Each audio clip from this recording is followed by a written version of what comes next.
Afternoon, but the first question is exactly on the fact of the prompt payment bill that proposes to ensure that the invoices are paid within 30 days. And looking at the current legal framework, do you think this is going to be the cure to the pending bills that we have been hearing of in this country up to the tune of 500 billion shillings? Well, it's a good proposal, and thank you for having me in the studio. But it's a good proposal. It's a beautiful proposal. It ensures that people in business get paid for the services rendered and for the products that they deliver. But the challenge of payment is threefold. One is usually lack of finances reaching the government agencies or the devolved units. The other one is an issue of perhaps queries within the invoices. And the third one, of course, is an issue of corruption. And so the law will be able to perhaps handle the latter, the last two, but not the first two.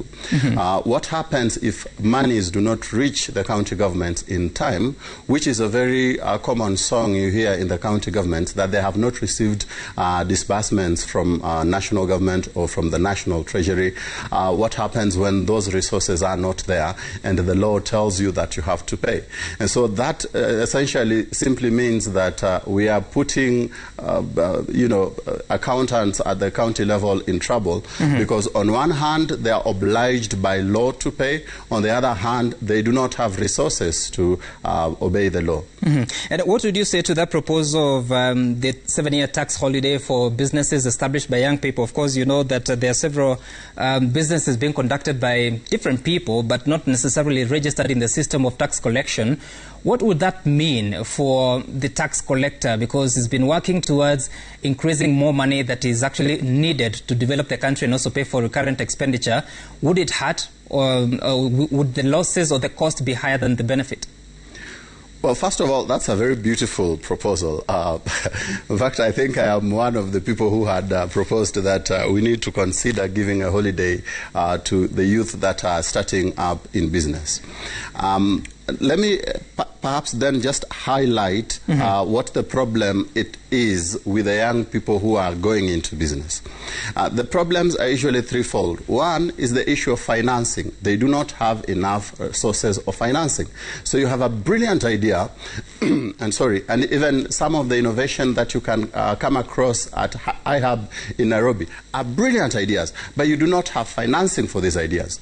The second problem is usually management problems, mm-hmm. which we have been trying to manage with training of the young people that are going into business. And the third problem is market. How do they access market? And this is what AGPO was trying to, so to speak, handle. Mm-hmm. Has it succeeded? I don't think it has, sadly, because for one reason or another, the due diligence procedure that government follows before they can give you business as a young person is a lot. And for you to be able to achieve that due diligence, you still need capital. And you remember that financing is part of the problem.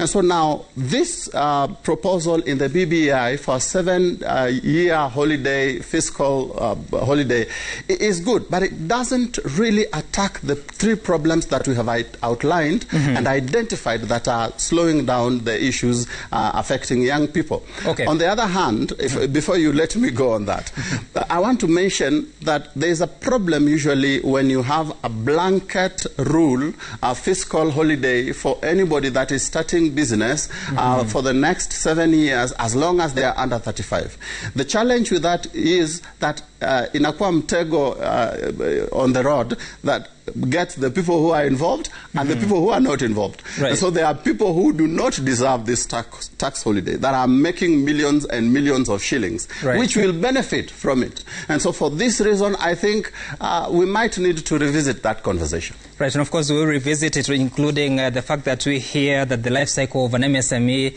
is about 3.8 years. We'll reflect on that. But now let's cross over to Kericho County, where